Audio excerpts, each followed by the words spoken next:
Allahu Allahu Allahu Allah. Minuman ahli neraka.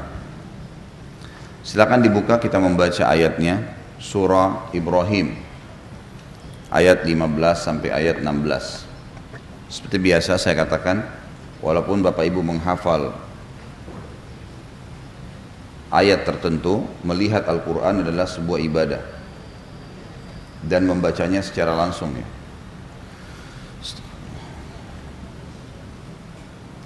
Ibrahim surah nomor 14. Wastaftahu wa khaba kullu jabbarin anid min waraihi jahannam wa yusqa min ma'in sadid. Saya baca dulu terjemahannya ayat 15 sampai 16. Dan mereka memohon kemenangan atas musuh-musuh mereka, dan binasalah semua orang-orang yang berlaku sewenang-wenang lagi keras kepala. Di dalam atau di hadapannya ada jahannam, dan dia akan diberi minuman dengan air nanah. Ayat 17, yatajarra'uhu wa la yakadu yusighuhu wa ya'tihi al-mautu min kulli makani wa ma huwa bimayyit wa min waraihi 'adzabun ghalidh. Diminumkan air nanah itu kepadanya si penghuni neraka, dan hampir dia tidak bisa menelannya karena merasa jijik tentunya, dan dipenuhi mulutnya semuanya, dan datanglah bahaya maut kepadanya dari segenap penjuru, tapi dia tidak juga mati, dan di hadapannya masih ada azab-azab yang berat. Ayat ini memberikan gambaran kepada kita tentang minuman penghuni neraka. Pelajaran pertama adalah minuman mereka dari nanah. Dan nanah ini sebagaimana nanti akan kita jelaskan di beberapa pasal-pasal ke depan adalah nanah penghuni neraka sendiri. Jadi karena mereka luka-luka sehingga darahnya berceceran, nanah-nanah dari luka mereka memenuhi dasar-dasar lantai neraka itu, darinya lah mereka diberikan minuman. Na'udzubillah, semua penghuni neraka merasa haus, merasa lapar, sehingga mereka pada saat haus dan lapar, tangan mereka terkunci, mulut mereka terbuka, dan minuman-minuman ini didatangkan secara paksa, mau atau tidak mau. Sifat air nanah itu yang diberikan kepada mereka, mereka tidak bisa meminumnya kata Allah. Mereka sendiri berusaha untuk tidak menelannya. Seperti kalau kita sedang dipaksa untuk minum sesuatu yang tidak nyaman, tentu kita berusaha menolaknya, tetapi dia tidak bisa menolak karena banyaknya nanah yang dituangkan sehingga terpenuhi ya. Sebagian ulama tafsir mengatakan nanah tersebut terus disodorkan di mulutnya seperti sebuah keran air yang besar yang memang sangat penuh sampai memenuhi perutnya, memenuhi dadanya, sampai memenuhi kerongkongannya, dan tertumpah dari mulutnya karena penuhnya di badannya. Ini makna daripada firman Allah subhanahu wa ta'ala, dan datanglah bahaya maut. Artinya dia rasa dia akan mati dari segala penjuru. Maksudnya sudah tidak bisa bernafas, nggak bisa lagi ngomong, semuanya penuh.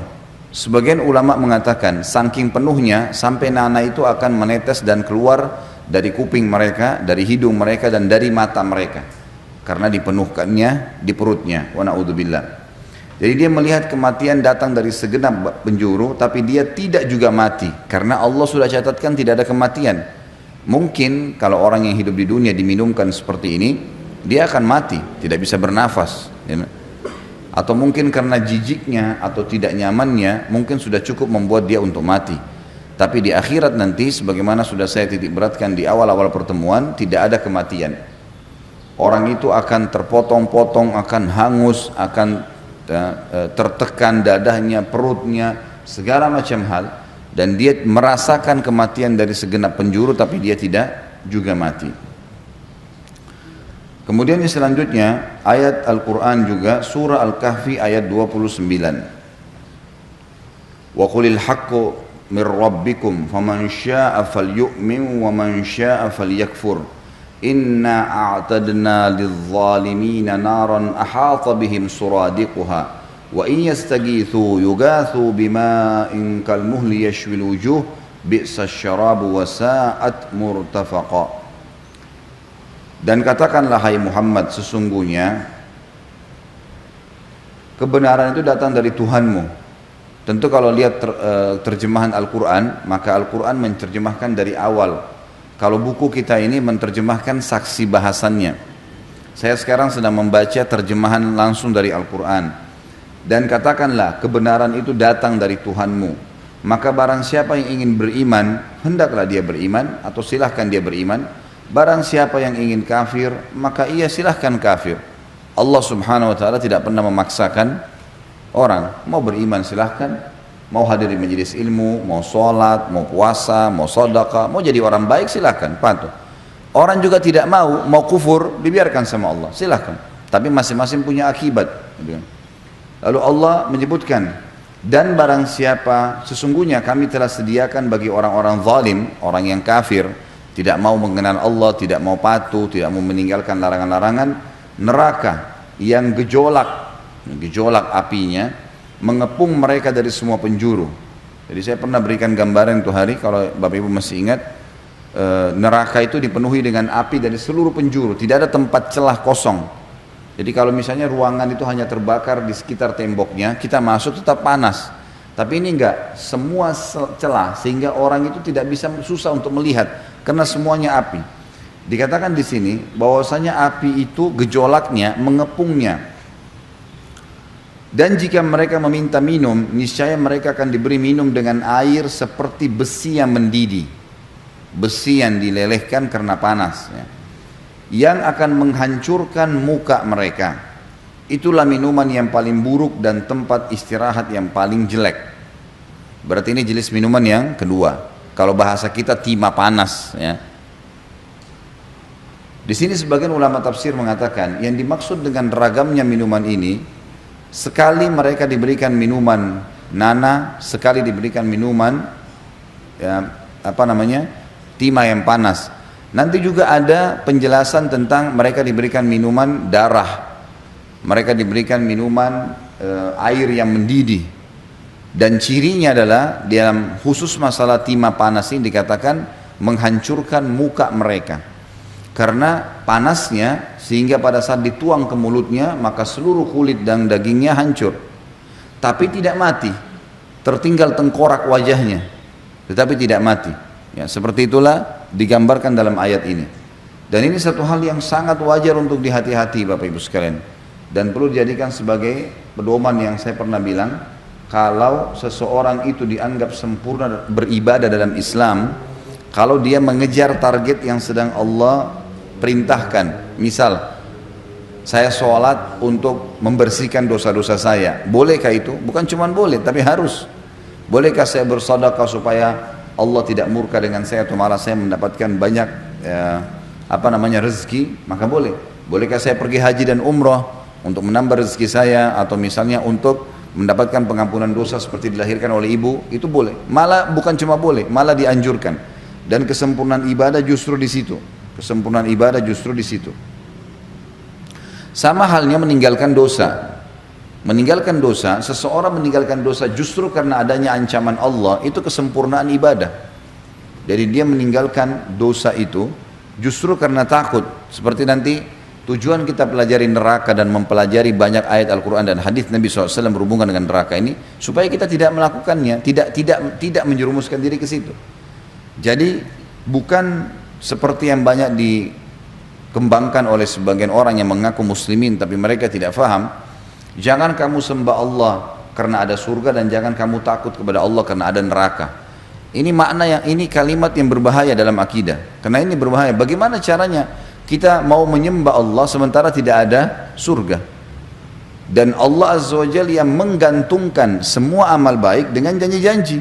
Semua ibadah dijanjikan dengan masuk surga, bakti dengan orang tua, dan sholatnya, patuhnya. Selalu Allah mengatakan sungguhnya orang beriman dan beramal soleh.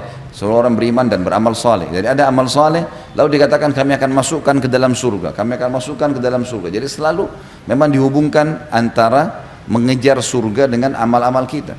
Begitu pula dengan meninggalkan dosa. Saya tidak berani berzina, saya tidak berani dusta, saya tidak berani minum khamr, saya tidak berani durhaka dengan orang tua karena ada ancaman seperti ini. Karena nanti akan masuk ke neraka. Itu satu hal yang memang dibutuhkan, memang harus seperti itu. Lalu Allah Azza wa Jalla menutup surah Al-Kahfi ayat 29 tadi dengan firman-Nya, dan itu seburuk-buruk minuman. Memang tentu saja. Minuman yang sangat buruk dan tempat istirahat yang paling jelek. Kita lihat selanjutnya surah Al-Hajj. Surah Al-Hajj ini surah nomor 22 ayat 19 sampai 21. A'udzu billahi minasy syaithanir rajim. Hadzani khasmani ikhtasamu fi rabbihim. Falladzina kafaru qutti'at lahum thiyabun min narin yusabbu min fawqi ru'usihimul hamim. Inilah dua golongan, maksudnya golongan orang mukmin dan orang kafir yang bertengkar, ya, maksudnya berdialog.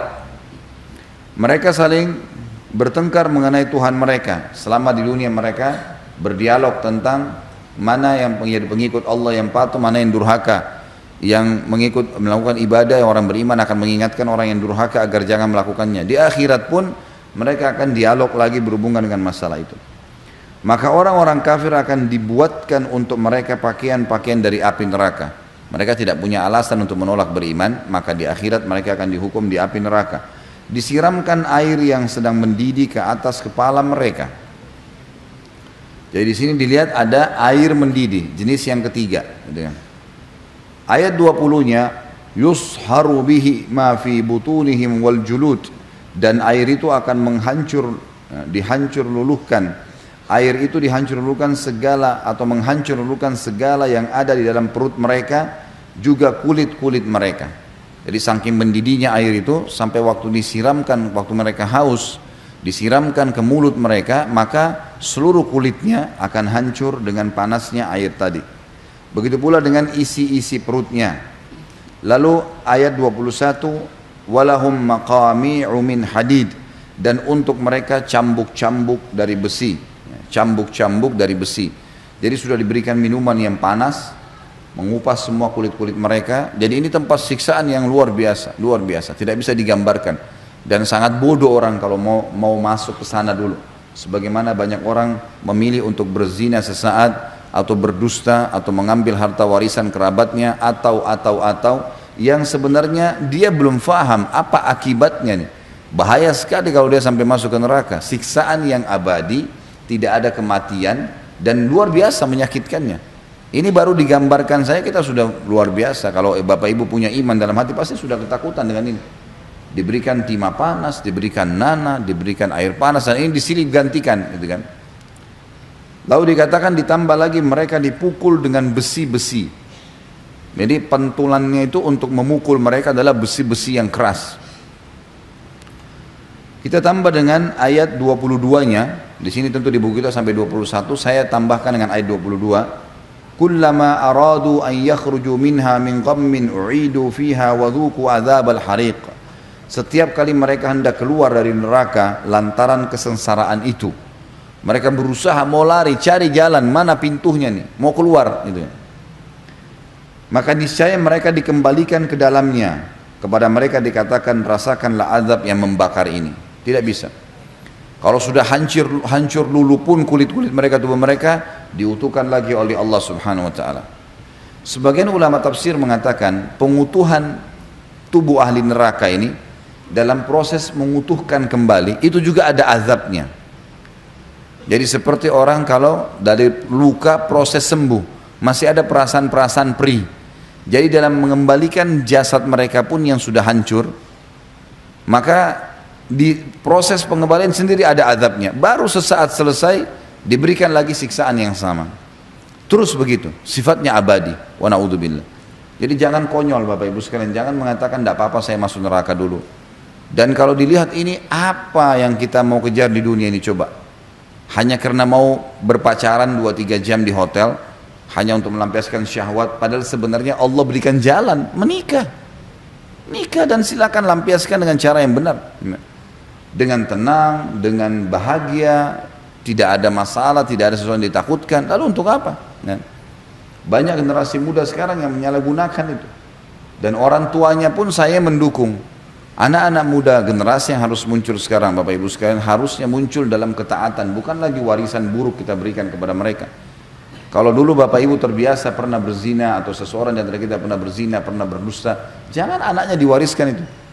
Buktinya banyak orang, bahkan ada ibu-ibu yang mengeluh dengan saya di pengajian, kalau banyak teman-teman dia yang perlu Ustadz nasihatin karena memang begitu, penampilannya sudah Masya Allah akhwat, sudah pakai jilbab besar, laki-lakinya sudah hadiri taklim, tapi kalau sudah berbicara masalah anaknya, maka beda. Bahkan terkadang orang tua yang mengatakan, tidak apa-apa deh kamu masih muda nak, nikmatin. Nikmatin apa nih? Nikmatin kemaksiatan. Nikmatin kalau dia mati masuk neraka. Ini salah ini bahasanya. Kenapa kita tidak balik sekarang? Kasus hiburan anak-anak kita itu adalah pengajian. Kenapa kita tidak balik? Ini bukan kolot, memang ini yang sebenarnya. Sehingga lahir generasi muda yang memang tahu tentang masalah akhirat, gitu kan? Saya lihat cuplikan seorang anak kecil, masih mungkin kelas 5 SD di Saudi. Dia disuruh oleh ayahnya selalu ikut. Jadi lingkungan di situ dia bermain-main sama anak-anak di lingkungan sekitar rumahnya. Tapi hiburan mereka ke masjid. Tiap hari ikut tahfidz Quran. Anak itu hafal Quran mungkin kelas 6 SD. Dan sekarang setiap kali dia baca Quran selalu nangis. Karena dia ngerti artinya. Anak itu di umur 6 tahun, gitu kan. Itu luar biasa bagaimana terbentuk menjadi orang-orang yang beriman. Dan ini prestasi yang perlu dibanggakan oleh orang tua. Kalau kita enggak, bangga anaknya gonta-ganti pacar, bangga anaknya kalau berbau maksiat. Lalu dan dia mengatakan, tidak apa-apa nak, ya silakan. Kalau anaknya nikah malah aib. Ini menikah muda ini aib, tidak usah menikah. Ini 17 tahun, 18 tahun untuk apa menikah nih? Jangan. Tapi kalau gonta-ganti pacar, bahkan sama tetangganya pun dia bangga. Kenapa itu? Pacarnya mana kemarin? Oh sudah putus. Sekarang ini karena orangnya itu buruk, mulai menggibah orang. Dia tidak tahu mungkin anaknya yang salah atau apa saja. Sudah bertemu-temu nih pacarannya sudah salah, gibah orang sudah salah. Kemudian anaknya didatangi lagi pasangan yang lain. Nah ini nih, ini kayaknya baik nih. Sebentar pisah lagi, sebentar putus lagi, sebentar begini lagi. Dan ini sama saja orang tua yang sedang menjerumuskan anaknya siap diminumin air nanah nih. Besi panas, timah panas, ya. Ini berbahaya sekali. Mestinya apa yang Bapak Ibu pelajari dari saya, dari buku ini, pulang ke rumah dudukin anak-anak tuh. Tadi ibu belajar ini, tadi ayah belajar ini, dengar loh nak. Ingatkan kepada mereka, karena kita nggak bisa ngawasin mereka. Bisa nggak Bapak Ibu kontrol anaknya 24 jam? Nggak bisa. Nggak bisa. Kita pun seperti itu. Kita pun begitu. Yang kita kadang-kadang tidak bisa kontrol diri kita, tapi yang bisa kontrol adalah keimanan. Kalau ini ada dalam hati, kita dimanapun akan aman. Anak-anak juga biar di sekolahnya, dia kalau tahu pelajaran ini dia akan baik. Nah, ini. Maka harusnya ini semua ditanamkan dari dini, ya, dari masa mereka masih kecil. Harusnya ya. Ini bukan hal yang main-main Bapak Ibu sekalian, karena air yang atau minuman akan diminumkan sesuatu yang sangat menyedihkan dan sangat hal wajar kalau ditakuti. Ya. Kita masuk kepada hadis Nabi SAW, hadis riwayat Tirmidzi, dan hadis ini dinilai hasan gharib sahih. Abu Hurairah anhu meriwayatkan sabda Nabi SAW, innal hamima la yusabbu ala ru'usihim fayanfudul hamimu hatta yakhlusa ila jawfi fayaslitu ma fi jawfihi hatta yamruqa min qadamai wa huwa as-sahr thumma yu'adu kama kan. Air panas benar-benar akan dituangkan di atas kepala mereka. Lalu air panas itu menembus hingga ke perut mereka. Lalu memotong-motong segala sesuatu yang ada dalam perutnya hingga keluar dari kedua telapak kakinya. Jadi semuanya meleleh, isi perutnya, ya, jantungnya, segala hal meleleh, kulitnya semua. Seperti pakaian yang jatuh ke kakinya karena meleleh. Hingga keluar dari kedua telapak kakinya. Dalam keadaan ia menjadi lebur, hancur semuanya. Kemudian dikembalikan seperti sedia kala, lalu diulangin lagi seperti itu. Sebagaimana dijelaskan dalam surah Yunus ayat 4. Saya baca dari ayat 1 ya, supaya lebih jelas diikutin dari awal ayat 1 sampai ayat 4. Alif lam ra. Tilka ayatul kitabil mubin. Alif lam ra, inilah ayat-ayat Al-Qur'an yang mengandung hikmah. Hikmah adalah sesuatu yang akan memandu orang kepada kebenaran. Akana linnasi ajaban an awhayna ila rajulin minhum an anzirin nasa wa basyiril ladina amanu anna lahum qadama sidqin inda rabbihim qala al-kafiruna inna hadha lasahirun mubin. Patutkah menjadi keheranan bagi manusia bahwa kami mewahyukan kepada seseorang laki-laki di antara mereka. Karena banyak orang menolak para nabi, seperti Nabi Muhammad SAW ditolak oleh orang-orang Quraisy. 13 tahun berdakwah di Mekah hanya 70 orang yang beriman. Mereka heran, ya. Kata Allah justru mengherankan kenapa mereka kaget kalau ada utusan Allah dari mereka. Berilah peringatan kepada manusia dan berita gembira kepada orang-orang yang beriman bahwasanya mereka mempunyai kedudukan yang tinggi di sisi Tuhan mereka. Orang-orang kafir berkata, sesungguhnya orang ini atau Muhammad SAW benar-benar adalah tukang sihir yang nyata. Lalu ayat 3, Inna rabbakumullahu alladhi khalaqas samawati wal arda fi sittati ayyamin thumma stawa 'alal arsh. Yudabbirul amr ma min syafi'in illa min ba'di idni. Dzalikumullahu rabbukum fa'budu afala tadhakkarun. Yang telah mengutus manusia menjadi rasul Muhammad SAW yang kita bahas sekarang adalah Tuhan kalian. Ialah Allah yang telah menciptakan langit dan bumi dalam 6 masa. Kemudian dia bersemayam di atas arsy-Nya untuk mengatur segala urusan. Tiada seorang pun yang akan memberi syafaat atau pertolongan kecuali sesudah ada izinnya, maksudnya pada hari kiamat. Zat yang demikian itu adalah Allah Tuhan kalian, maka sembahlah dia. Sembah artinya tunduki, patuhi, hormati. Maka apakah kamu tidak mengambil pelajaran? Ayat saksi bahasan kita ayat 4, ilaihi marji'ukum jami'a wa'dallahi haqqa innahu yabda'ul khalqa thumma yu'iduhu liyajziya alladhina amanu wa amilus salihati bil qista walladhina kafaru lahum syarabun min hamimin wa 'adzabun alimun bima kanu yakfurun. Hanya kepadanya lah, pada Allah kamu semua akan dikembalikan, tetap kita akan dibangkitkan dan menuju ke akhirat sebagai janji yang benar dari Allah.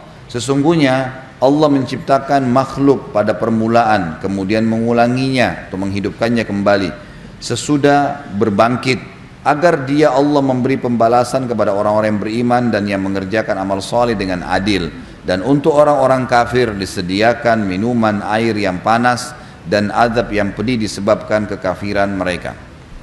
Di sini saksi bahasan kita adalah akhir ayat 4 surah Yunus. Kalau mereka akan diberikan minuman air yang panas. Hadis terakhir dalam pasal kita ini adalah hadis yang diriwayatkan oleh Imam Ahmad dengan sanad hasan, sebagaimana juga Al-Mundhiri menyebutkan dalam At-Targhib, dan kata penulis hadis ini memiliki riwayat pendukung yang sahih dari Ibnu Umar dalam riwayat Ibnu Majah, dan yang lainnya dalam riwayat Tirmidzi dan Ibnu Umar disahihkan oleh Albani dalam Sahih Al-Jami'. Asma binti Yazid radhiyallahu anha menuturkan sabda Rasulullah sallallahu alaihi wasallam, "Man syaribal khamra lam yardallahu anhu arba'ina laylah fa in mata kafira fa in aada kana haqqan 'ala Allah an yasqiyahu min tinatil khabal." Qalat qila ya Rasulullah wa ma tinatul khabal? Qala sadidu ahlin nar. Barang siapa yang minum khamar maka Allah tidak ridho kepadanya selama 40 malam. Jika ia mati maka ia mati dalam keadaan kafir, maksudnya dosa kufur, ya. Kalau dia menghalalkan, nggak apa-apa ini, nggak ada masalah. Khamar tetap boleh, maka itu kafir mutlak. Menghalalkan apa yang Allah haramkan, kafir mutlak. Sebagaimana juga kalau dibalik, dia menghalalkan apa yang Allah haramkan atau mengharamkan apa yang Allah halalkan. Dua-duanya bisa membawa pada kekufuran. Jika ia mengulangi perbuatannya, ternyata dia coba, ya, bertaubat, kemudian diulangin lagi perbuatan minum khamar itu dan meninggal dalam keadaan tidak taubat, maka pastilah Allah akan meminumkan dia dari tinatul khabal. Lalu para sahabat bertanya, apa itu tinatul khabal ya Rasulullah? Beliau mengatakan sallallahu alaihi wasallam, nanahnya ahli neraka. Dan hadis inilah yang menjelaskan kepada kita Bapak Ibu sekalian tentang masalah tadi. Jadi yang diminumkan bukan nanah baru didatangkan, tetapi dari luka-luka mereka, dari luka-luka penghuni neraka. Makanya dikatakan usaratu ahlin nar atau sadid ahlin nar. Jadi bisa berarti nanah penghuni neraka atau kotoran-kotoran penghuni neraka. Semuanya bertumpuk, apapun yang keluar dari dia. Maaf, mungkin kotorannya yang keluar, ya, dari apa saja, keringatnya, kulitnya yang hancur, nanahnya, darahnya, segala macam bertumpuk, lalu kemudian itu dijadikan sebagai minuman dan minuman mereka dijadikan sebagai minuman karena mencair.